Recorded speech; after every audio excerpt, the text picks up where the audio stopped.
In terms of sources of inspiration, I'm sure that that's varied and has evolved too. Can you talk about that a little bit?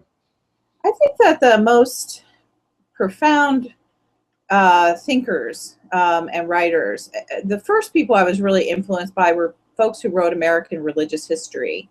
And so I was influenced very much by Martin Marty and George Marsden, kind of classic, amazing writers in American religion. And some of the older writers as well, Richard Hofstadter, for example, who wrote in the 1960s. And some of the classic writers from that period as well, like Sidney Alstrom and Perry Miller. I mean, these are kind of classic Ivy League guys, white guys, who wrote stunning books in American religious history and helped people understand their sense of identity and their culture through these, sort of beautiful mid-century analyses of American life and faith. And so those were highly influential on me early in my life. And then I got influenced by what I would call the late 20th century memoirists. And those would include people like Anne Lamott and Kathleen Norris, who I still read their stuff and think to myself, oh my gosh, that's who I want to be when I grow up. But the truth of it is that I am grown up and they're not that much older than me. and so they're like my, I would call them the older sisters, in this field, and people whose style I've always admired and have been influential, and particularly Kathleen Norris in the later part of the 20th century. Her book Dakota, oh my gosh, I don't even know how many times I read that book. And what was it called? Cloister Walk.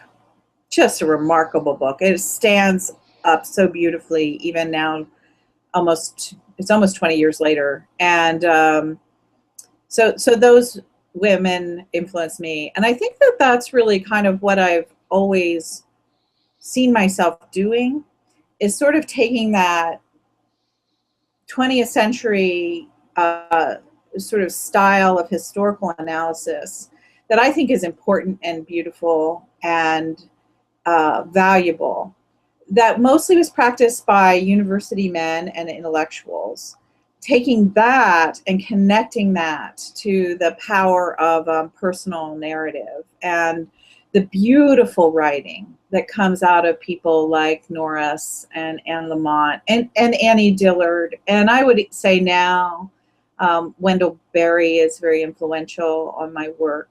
And there's also been a stream all the way along where I've read people like Howard Thurman and Martin Luther King Jr. So there's been a kind of what I would call a Black prophetic sort of power, sort of emphasis, sort of how you motivate people in the preaching voice that comes out of that liberation tradition that has been influential on me as well. Although probably less obviously. And I suspect that a lot of people who read my books don't actually even know that I have such a sort of passion for African-American literature and African-American preaching in particular. Wow. I don't really look like it, do I? I mean, I'm the blonde-haired.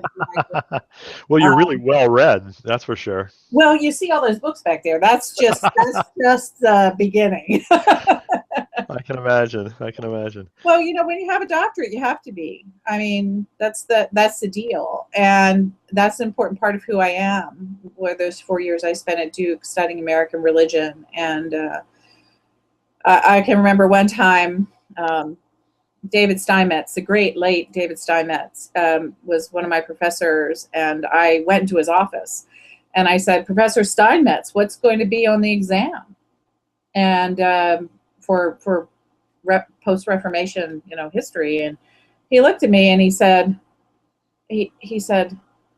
what do you mean what's going to be on the exam? And he pointed out his door of his office down the hallway at Duke University, and he said, the library is down there.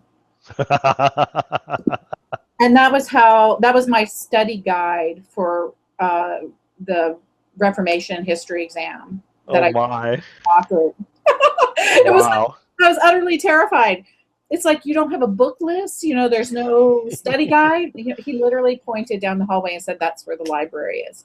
And so that's what I did, you know. I just kind of went to the library and started reading Luther and Calvin and books I thought would be interesting that he might want me to talk about. So